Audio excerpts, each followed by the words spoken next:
And let's get into the action here, starting with my 16 theoretical trade deadline moves. No particular order for how we're doing this. I just kind of went through the teams and was looking for the right fits and players that could be being shopped right now. None of this is related to real-life rumors or anything. I'm not doing any predictions or anything. These are just 16 trades that I think would be cool to see, would make sense for both sides. And yeah, let's get into it. So the first one here, we're going to find the Miami Dolphins some offensive line help. Even if their season may or may not be done, they are going to be trading in this world their second-round pick this year and a third-round pick next year for Saints left tackle Teron Armstead. So I think Teron Armstead is a team that the Saints could be convinced to part with. He's a player that's battled injuries throughout his career, but also the big thing for this is Teron Armstead is nearing that regression line around 30 years old. He's probably on the other side of 30. But he is also approaching a contract season. And as much as we talk about the Saints and the salary cap not mattering, it would just complicate things to add another $20+ million contract on top of that. And the cherry on top here is the Saints left tackle, is it James Hurst, has actually filled in really well at left tackle and has not missed a beat. He's actually been kind of a premium pass protector for them. So it's not ideal to roll with Hurst, but I think given the Saints cap situation, the fact that Armstead is approaching a new contract coming up, you could convince them to part ways. And in this world, the value is a second-round pick, which would be a high second, and a third-round pick next year to go to the Saints for a bit of a retool for them. And for the Dolphins, don't need to explain why acquiring an all-pro caliber left tackle would be a good move. And then we have another offensive line move here, and this is for the Cincinnati Bengals, who are certainly going to be buyers with the season they're having, currently the 1 seed in the AFC.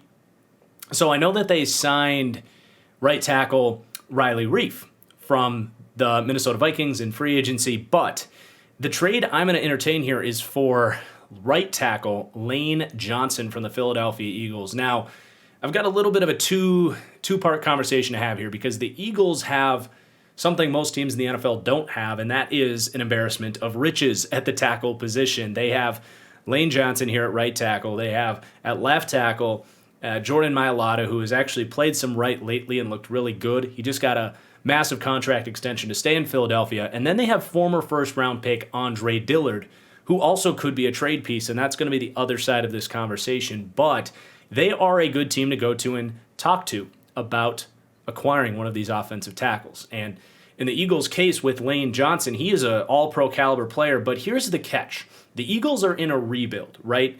Lane Johnson is on the back end of his career, and he's also been someone that has not been fully available to them. It's been injuries, and then you have to be considerate about saying this. He's also a player that has struggled a lot with depression and anxiety, and he had to take some time away from the team. So this is obviously a sensitive topic about trading this player. I do think from the Eagles' perspective, you go to Lane Johnson and say, hey, would you be comfortable with a trade? Like, do you want a change of scenery? Is that something you're okay with? Totally cool to say, no, we respect what you've done for this organization. If you want to stay here, we'd love to have you, but the ball is in your court there. So I do think that's something that the Eagles owe to Lane Johnson. But let's say Lane's cool with it. And I think he probably should be. Like, the Eagles are in a rebuild. He should want to go somewhere else that can utilize him for a championship. And I think that spot would be the Cincinnati Bengals for a variety of reasons. They need a longer-term answer at right tackle because Reiff just is not it. You could kick Reiff into guard as well. He's not going to be a complete waste of space after making this trade. But Lane Johnson's also a great scheme fit. He is ultra athletic, and in this offense that the Bengals run under Taylor, they want wide zone offenses, outside zone, stretch runs, and to build play action off of that. And you want athletes at that tackle position, and that is Lane Johnson in a nutshell. So it makes a ton of sense for the Bengals. And in this world, it's a second-round pick to the Eagles, who would just have all of the draft capital in the world. They would own the 2022 NFL draft. And you have Andre Dillard, who's playing pretty well at left tackle, and I don't think they would miss too much of a beat after making this trade. So the trade here is Lane Johnson to the Cincinnati Bengals for a second-round pick, And that offensive line, that offense would be absolutely legit. They are legit now, but you'd be talking about one of the best offenses in the NFL after that trade. But the flip side of this is, let's say the Eagles don't want to trade Lane Johnson, but they are still open to moving one of these tackles. I think that tackle would be Andre Dillard. That would make sense. Lane Johnson staying. They just paid Mailata. So the odd man out here is Andre Dillard, who has a very small sample size of playing good football. He's been battling with Mailata. He's been battling himself with a lot of injuries since getting drafted in the first round. But coming out of Washington State, honestly, Andre Dillard was one of the more polished pass-protecting tackles that has come out in the last few years. And now that he's healthy and had some time to put on some weight, the last few weeks, he's looked very solid at tackle. So, of course, you could say the Bengals could make a move for Andre Dillard in a similar light, but I actually have a different team sweeping in here to get Andre Dillard. And this is in the world that the Teron Armstead trade happens, so there's going to be some mixing and matching, some of these fits, certain players. You'll see as we go. But this is going to be the Dolphins again making a theoretical trade for Andre Dillard, and they're going to give a 4th-round pick plus wide receiver Preston Williams. Now, Bengals fans, you could make the same trade. 4th-round pick plus Auden Tate, per se. Very similar. But, yeah, the Dolphins have a super deep wide receiver core and no offensive linemen. And I mean no offensive linemen. The best guy on that offensive line the last month has been Greg Mance, just out of nowhere center. So they need tackle play in the worst of ways. Andre Dillard could give that to them. A 4th-round pick and a wide receiver that they're not utilizing, I think, would be a smart move and a great move for the Eagles to continue to add to that wide receiving core. You now have Preston Williams, who's a good player that just hasn't gotten opportunities or quarterback play, Devonta Smith, Jalen Reagor. You can work with that. So next up we have Brandon Cooks on the trade block for the Houston Texans.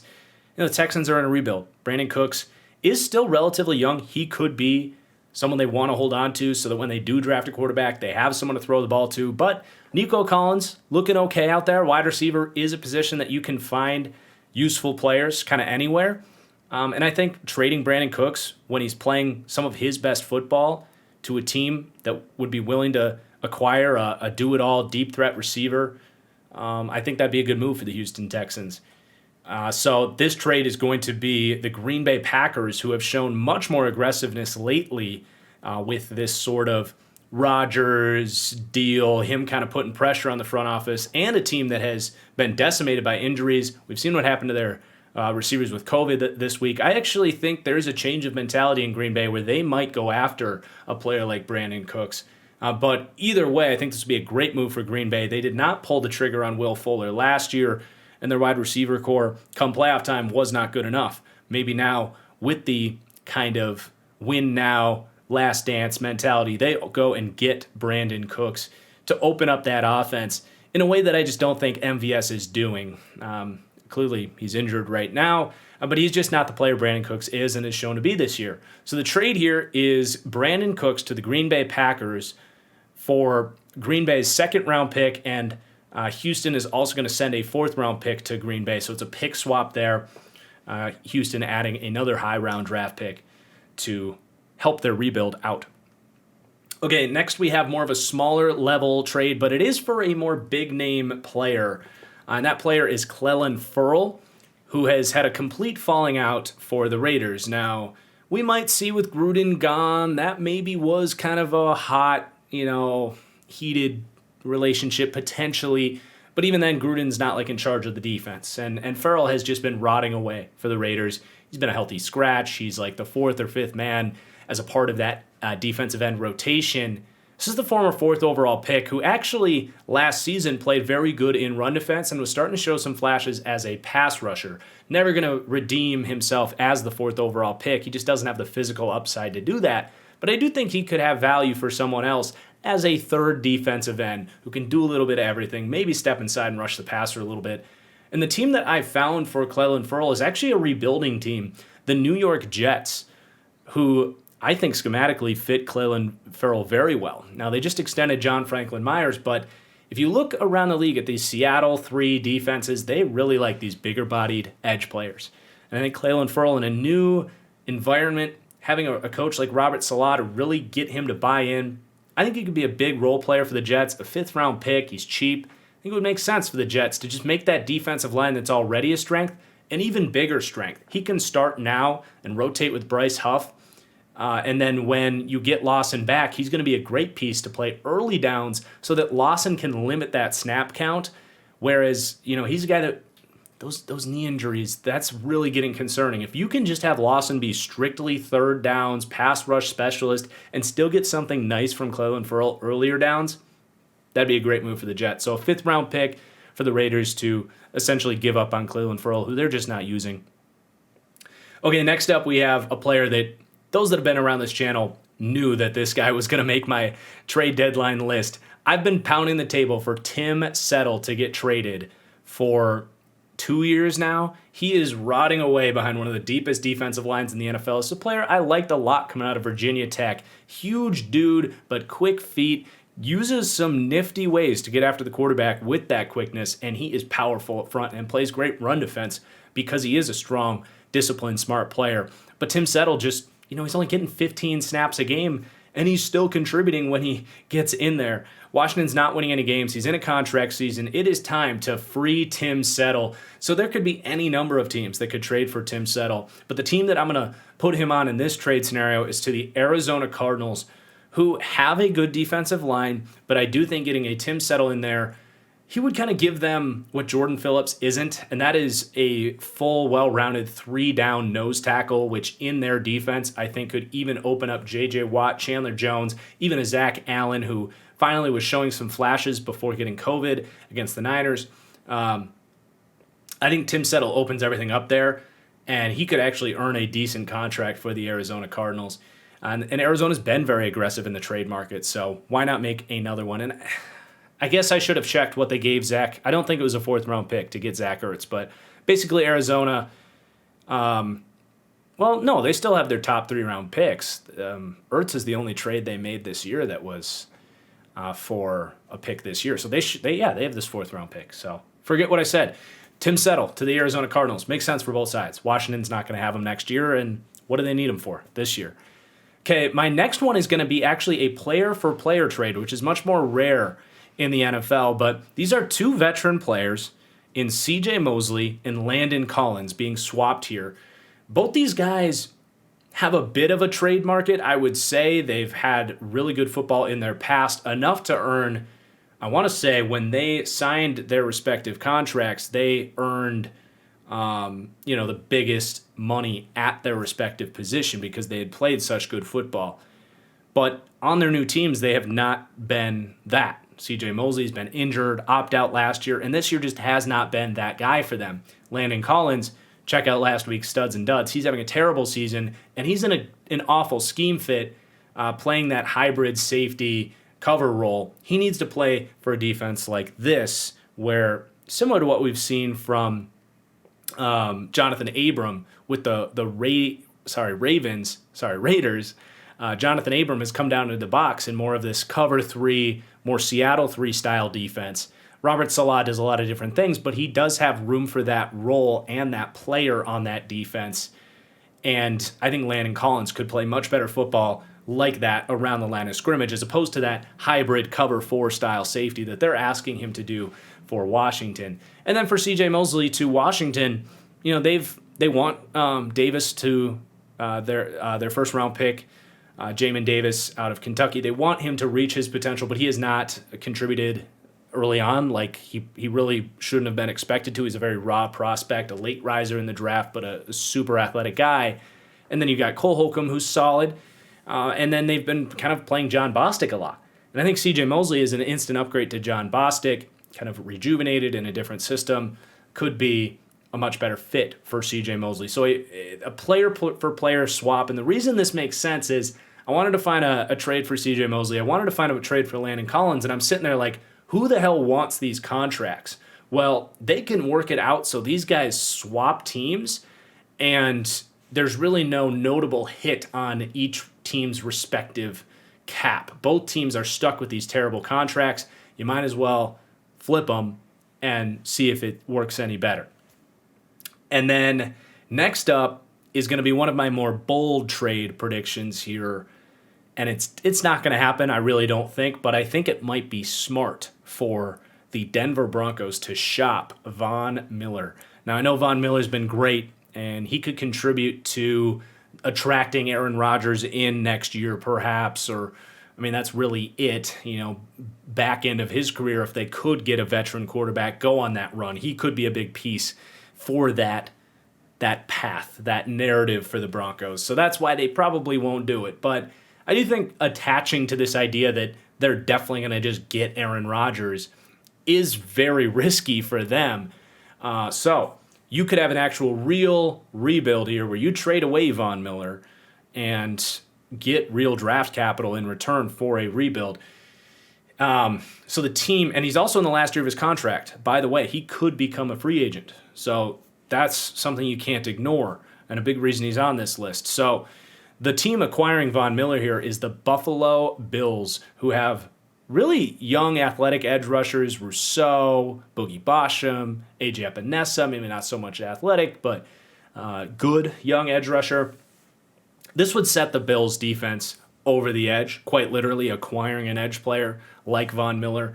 And it could be a rental. They could give him a 3-year deal, find a way to sneak him into the cap. I really think he could elevate that defense to a next tier for them. I don't know if they'd be quite elite, but there's no reason increasing that pass rush wouldn't make them such. They have a great secondary, great linebackers, and that would round out that D line. And the other thing here is Von Miller is known for his leadership and ability to mentor young pass rushers. Can you imagine a better mentor for guys like Gregory Rousseau than Von Miller here? I mean, man, that'd be a spectacular trade for the Bills.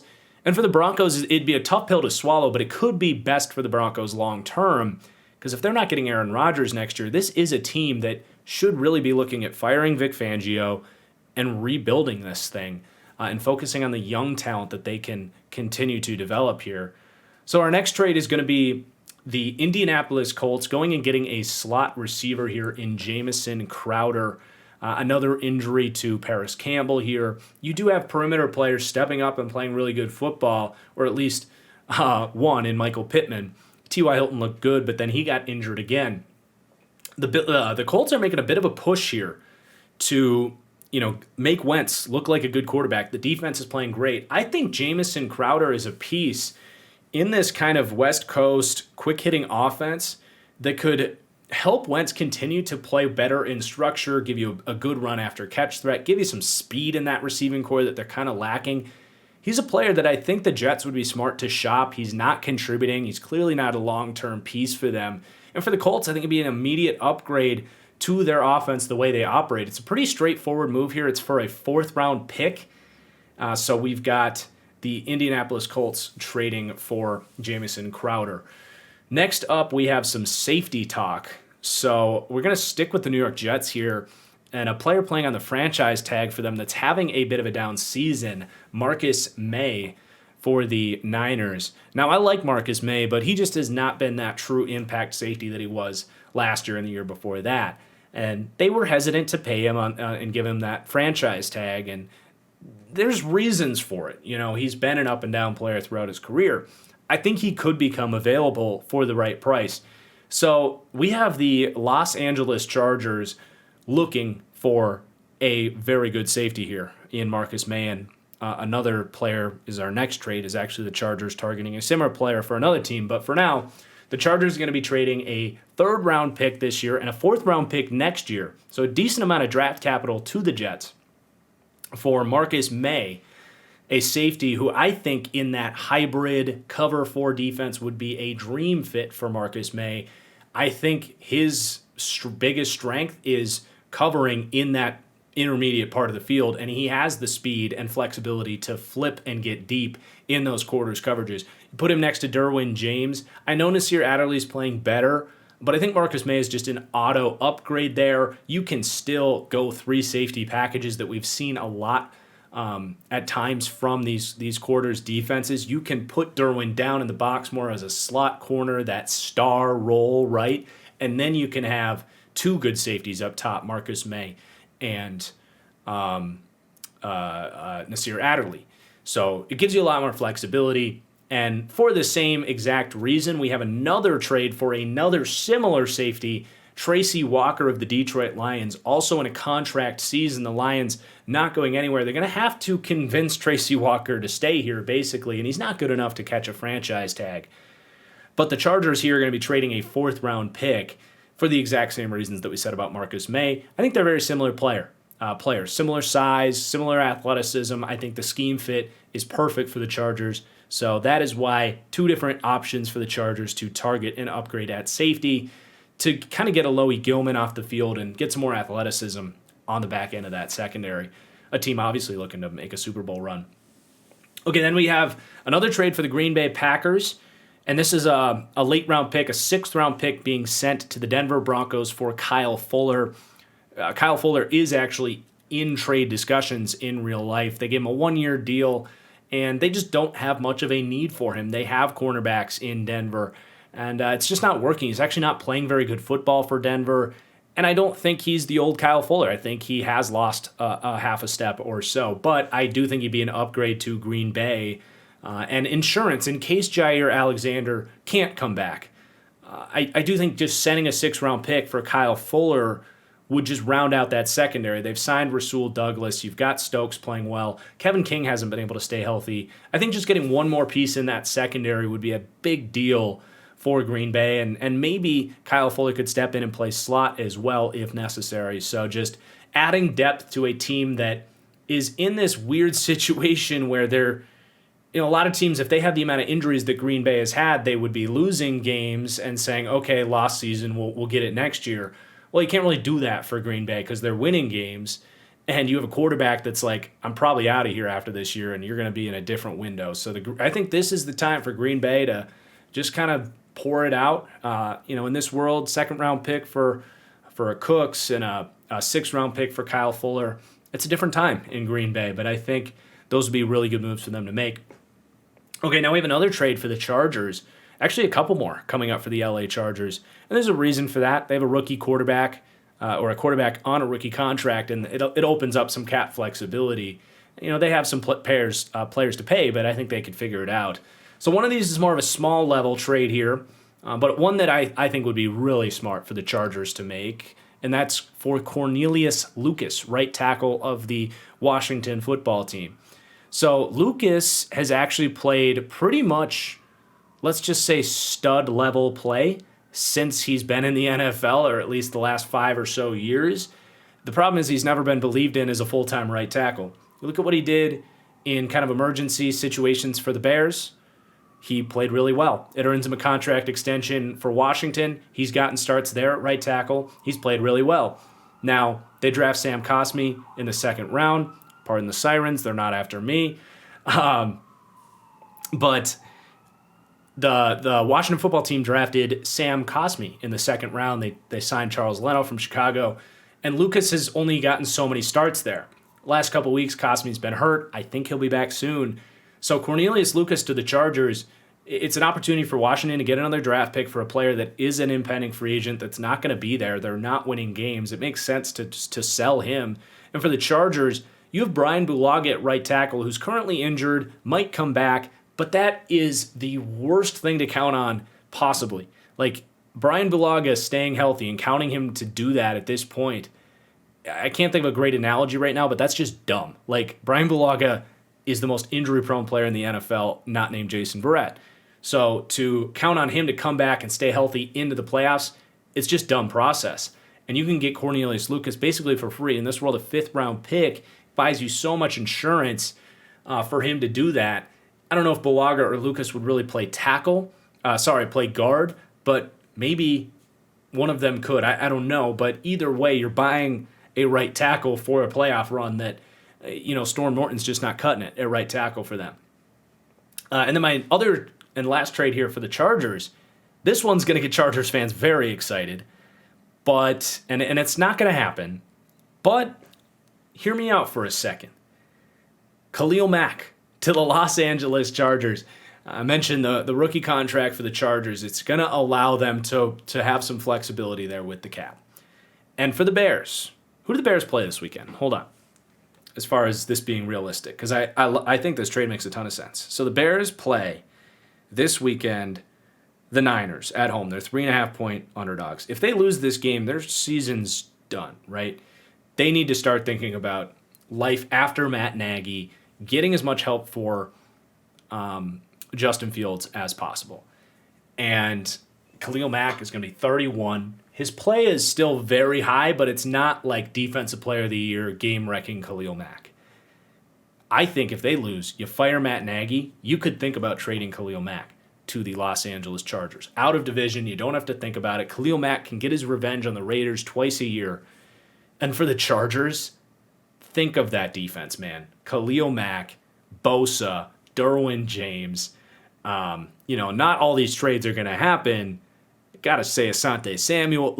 Man, that would be we're going to win a Super Bowl in the next 2 years, getting Khalil Mack in here at the back end of his prime. So that is for a first-round pick to the Bears, the Chargers' first-rounder, which they fully expect at this point to be in the back half of the draft. They've stolen first-round talents for years, guys like Asante Samuel, and they've stolen talent like Slater now and Derwin James years ago.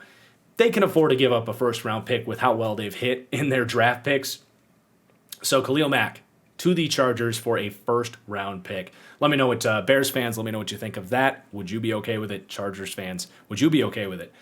Then we have a couple more small trades here. So this is going to give the Kansas City Chiefs some help. I talked about in Studs and Duds last week about how brutal that defensive line has been for the Chiefs. So we're going to find them some help here in Michael Brockers from the Detroit Lions. Lions traded for Brockers from the Rams, but he's had his worst year of his career. His run defense grade per PFF is towards the bottom for starting interior defensive linemen.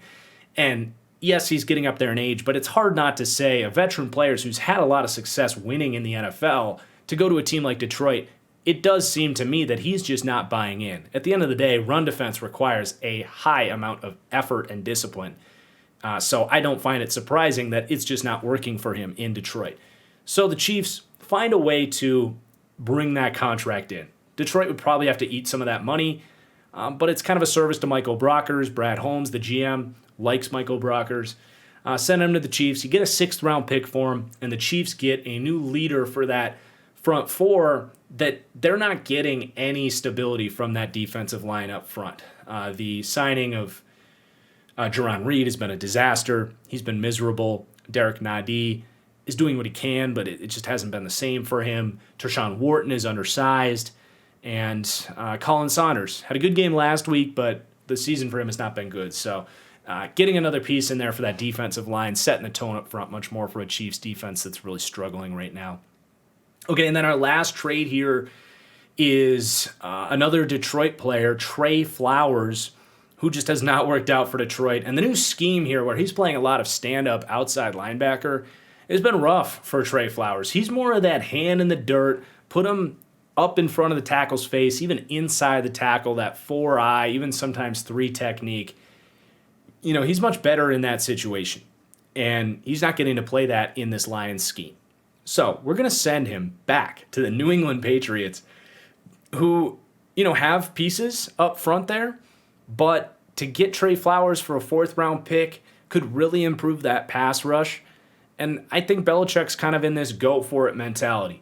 It's not my favorite landing spot in the world, and I also thought about the Miami Dolphins, who run a similar scheme to Belichick, but I think Belichick really likes Trey Flowers and misses him, and I think he would be kind of back to his old self for the New England Patriots, which was a really impactful player that earned Trey Flowers a $20 million contract. So even if it's kind of tough to slide him in there right now with how many moving pieces they have, I think it's the type of upgrade that Belichick would be willing to make for a 4th-round pick.